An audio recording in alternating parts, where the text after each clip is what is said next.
Today I'm going to be reacting to how Kwebbelkop lost his entire audience in 1 year. I'm actually excited to watch this because I used to be a really big fan of him, like way back in the day, like 2015.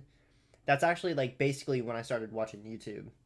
I was like in 5th grade and I was like just starting to watch YouTube and stuff. And he was like one of the first YouTubers that I liked, you know? But it's pretty crazy because I know he's gotten into like some drama and stuff like with AI and like shit like that. I mean, I don't know too much about it, but I think this will be good to look at. This video was posted like a year ago, so it was kind of a while ago. April 2021, 97.9 million views. April 2022, 8.5 million views. In the space of only 12 months, Kwebbelkop's viewership has fallen by roughly 90. Like, obviously, that's still like insane. Like, at least for me, that'd be insane getting that many views. But like to go from that to that, he did something wrong. 50%, and we're going to outline every single mistake made which has brought him to this unfortunate point. Now, to cut Kwebbelkop aka Geordie a little bit of slack, we need to specify that because he's a gaming YouTuber, some of this decline has actually been out of his control. We've explained in past videos that gaming YouTubers often have a very volatile career as their view count is directly tied to the popularity of whatever game. Bro, I remember, oh my god, I remember watching him play GTA way back in the day. With like Jelly and Slogo Man or whatever the hell his name was.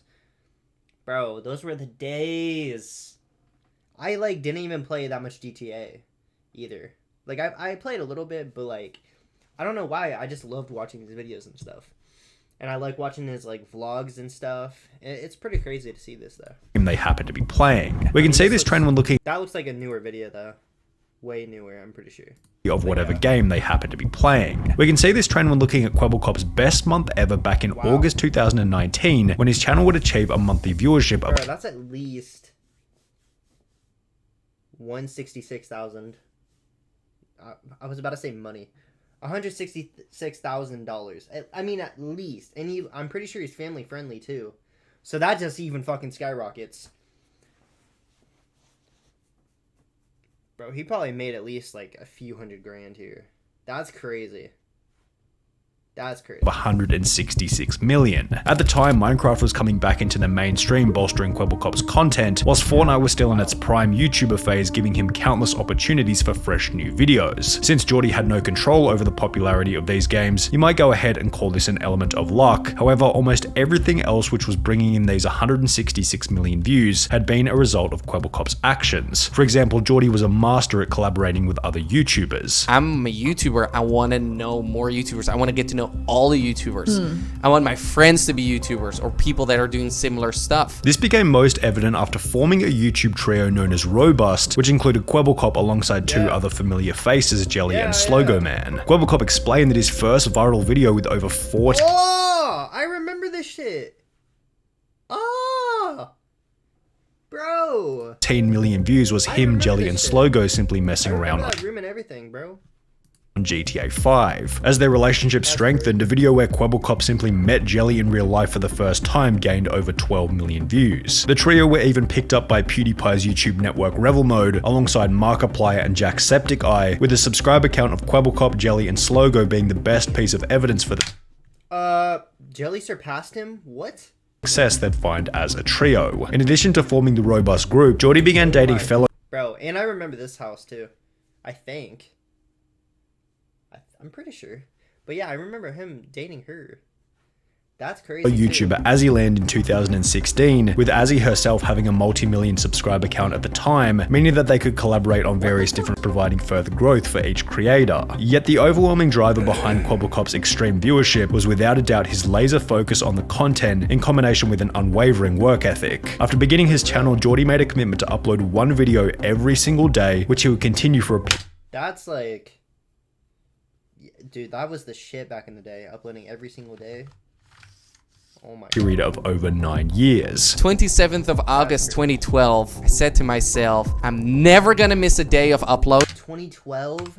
7th of August 2012, I said to myself, I'm never gonna miss a day of uploading, no matter what happens. And every day I'm gonna make a video that's better than the one before. Additionally, all of his energy was being focused on one channel only, ensuring that the one daily video was always of the highest quality. Every day I worked on it. Every day I studied it. I watched tutorials. I read articles. I spoke to people. I practiced, and every day I made new videos. And within this daily upload, it was obvious that Kwebbelkop's goal was to ensure the most optimal experience for the audience. I was making videos that my audience loved watching, right? So I asked myself, what does my audience love the most? Each of those clips from Kwebbelkop's discussion on the Watch Time podcast also displayed just how switched on he was in terms of personal development and the correct attitude required in order to grow a successful YouTube channel. So if he had the correct attitude and mindset in order, why after 5 years of gaining an extremely consistent 100 million views per month, did this number drop to between 5 and 15 million over the course of only a year? Well, in order to answer that question, let's begin by looking at a Twitter post made by Kwebbelkop in early 2020. Before things go any further, I want to address the rumors. After 3.5 years of being together, Azzy and I recently broke up. I have nothing but love and respect for this beautiful, smart, and caring woman. Please respect our privacy, thank you, which was accompanied by a video approximately 1 year later, conveniently just before his views began to decline, explaining the reason behind their breakup. Why did you guys break up? Well, as you guys might know, I'm from Amsterdam, the Netherlands, and Azzy is from Canada. And it was a long distance relationship. Once the honeymoon phase was over, we realized that we're two people from completely different places. However, it would still be a little far-fetched to blame Kwebbelkop's decline in viewership on nothing but this separation. Sure, he had one less person to collaborate and make videos with. However, if we take the date of Geordie's separation announcement, March 2020, and placed alongside his view count at the time, he actually went up in views after breaking up with Azzyland. Of course, there were other factors at play during this time, such as people being at home and therefore watching more YouTube due to the pandemic. Yet, as an overall, the data doesn't really suggest that this breakup had much of an impact on his eventual decline in views. However, it wasn't only Azzyland that Kwebbelkop would stop making videos with. After 5 years of filming together, the robust trio being Kwebbelkop, Jelly, and Slogo would also slowly disintegrate. Instead of playing with Geordie, who was busy making various reaction videos, Jelly and Slogo replaced him with a different YouTuber by the name of Craner, which was noticed by fans on Reddit. The last thing I remember was that Kwebbelkop was playing Minecraft with Jelly and Slogo Man in Robust Town. Now everything has changed. Jelly and Slogo Man replaced Kwebbelkop with Craner in a new Minecraft server. Kwebbelkop made his own solo play, and right at this moment he's only doing reaction videos. What is going on? Anyone got the explanation for it? Why is he now not playing with his friends anymore? Why isn't he playing games anymore? Is he going to maintain it like this, or will he come back to his own self again? First he took down the vlogs, but then he stopped playing with friends. As this became an increasingly common discussion in Geordie's comments section, he'd upload a video titled Why I Left Jelly and Slogo, explaining that as a result of making video after video with the group, each of which following a similar narrative, Kwebbelkop felt as though he wasn't growing due to a lack of creativity. I saw that my creativity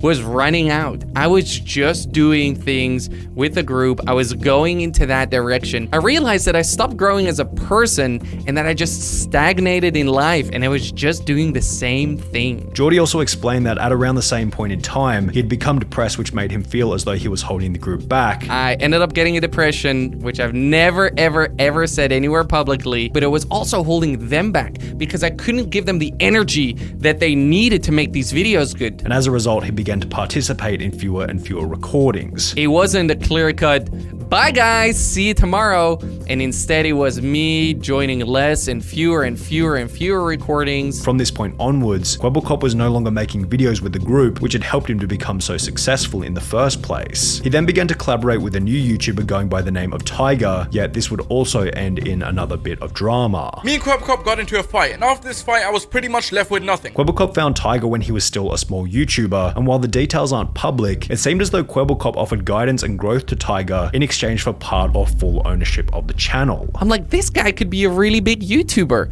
if I would coach him a little bit. He has so much talent. Now this went exactly as planned in the beginning. They started playing together and pretty quickly Tiger's viewership skyrocketed from 2 million views per month to 20 million views per month. However, at around the same point in time, Tiger randomly stopped uploading altogether. 2 months later, Tiger would upload a video on a different channel titled Why I Left Kwebbelkop and Tiger, explaining that he couldn't talk about what had happened with the channel. And I'm not gonna get too much into who was in the right or who was in the wrong, because I can't. But he was no longer friends with Kwebbelkop. Everyone is asking the same thing. Why are you not uploading to Tiger, and what happened between you and Kwebbelkop? Well guys, it essentially boils down to one thing, and that is that me and Kwebbelkop are actually no longer friends. I feel hurt, I feel disappointed, I feel betrayed, and most of all, I feel forgotten. What would become obvious later was that somehow Kwebbelkop had claimed ownership over Tiger's channel, as he would upload a video where he had cloned Tiger's voice and attached it to an AI, which would provoke another response from Tiger, who was once again insulted by Geordie's actions. He made this cartoon character,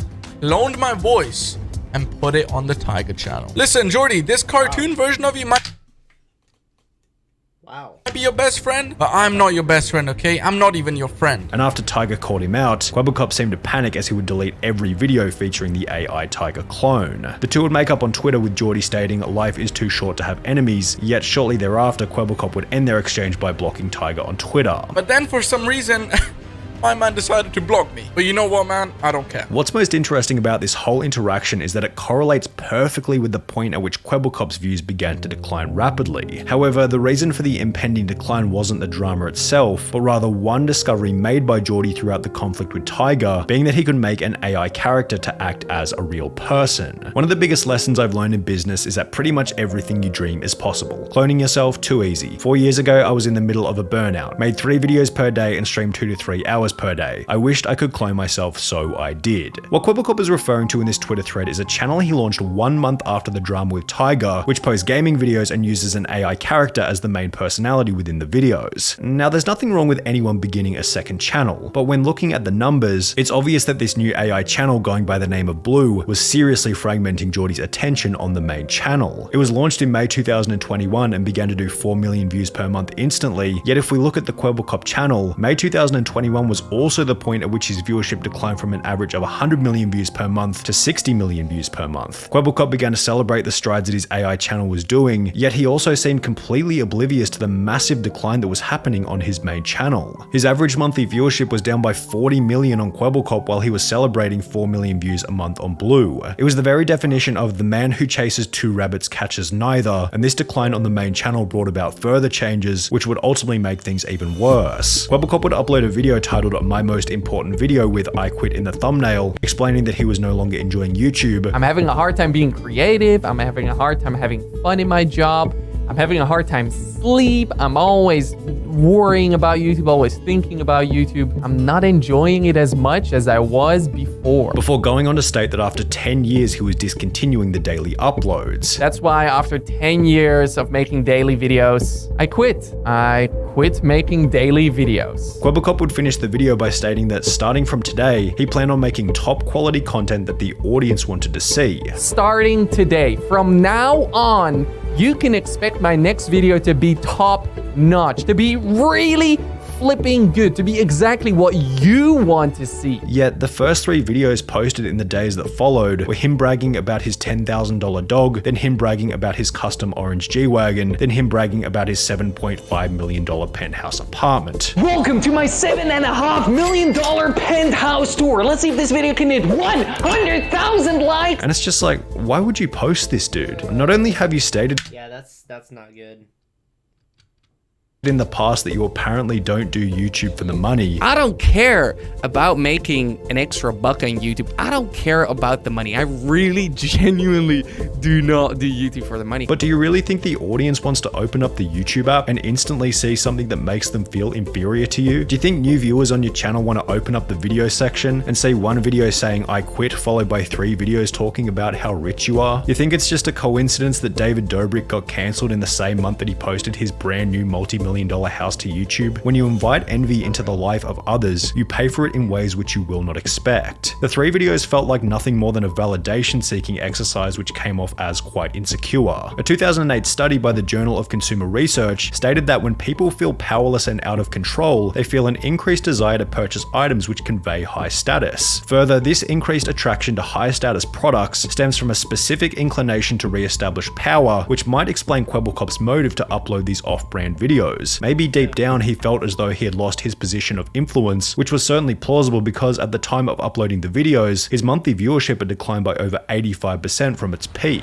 Additionally, his house tour might have been evidence that Kwebbelkop had fallen into the classic trap of becoming distracted from the channel by the items he was able to purchase as a result of the channel in the first place. This theory could be supported by the fact that after uploading his house tour to YouTube and announcing that he no longer planned on uploading daily, the videos slowed dramatically. He went from 1 video per day to only 2 videos in both March and April of 2022, doing further damage to the channel's view count. Now, we can't neglect the fact that his blue channel has actually gained a bit of traction over the last couple of months, gaining between 10 and 25 million views per month. However, when combining the views of both Blue and Kwebbelkop together, even on the best months he doesn't crack 40 million views, which is still less than half of what he was able to achieve while simply focusing on one channel. In a recent video titled My $100 Million GTA 5 Business in Real Life, which sports a similar kind of vibe to the apartment tour, Kwebbelkop talks about how he's also launched an NFT business and is working on a video game,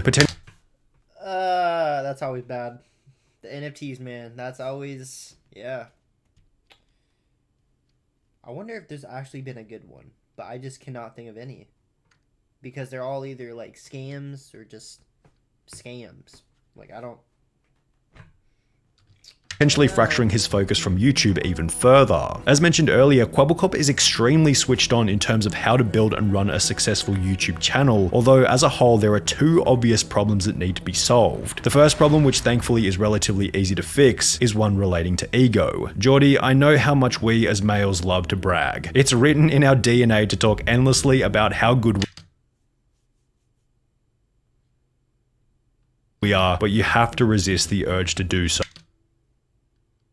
Proclaiming your high status by posting videos of your G-Wagon and multi-million-dollar home ironically does the opposite of what you want it to, as your audience doesn't want to follow someone that needs to be validated in any way, shape, or form. The second problem is a little harder to solve as it requires either more sacrifice or time, and I could be wrong altogether with this second problem because I'm not sure what kind of numbers your other businesses are doing, but your focus is clearly fragmented, or maybe you have too many things to focus on. You claim to have between 50 and 100 employees. I'm running a business with I don't know how many employees. Anywhere from 50 to 100 employees work here. Yet your views are significantly below where they were during any other year since 2016. The potential inefficiency of this was also noticed by some of the sidemen. So Kwebbelkop has basically tweeted out saying that he spends on average 14 days and 14 editors to make one video. Instantly, I'm thinking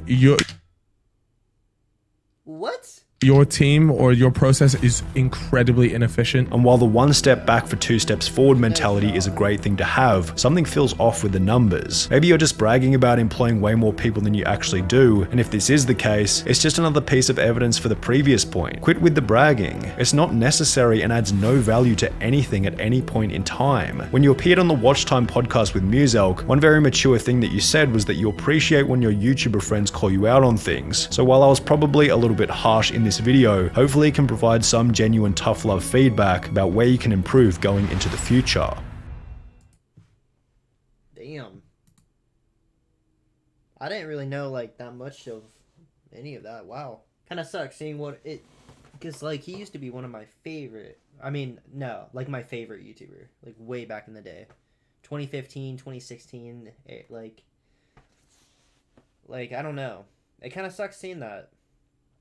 And I think now he's doing even more stuff with AI. So, because I've seen on like Twitter and shit, he'll like tweet about like some of that stuff. And then all the comments will just be like, them shitting on him. Like, ratio and fucking all that shit, bro. Anyways, subscribe, like this video, subscribe to my main channel. And yeah, peace out.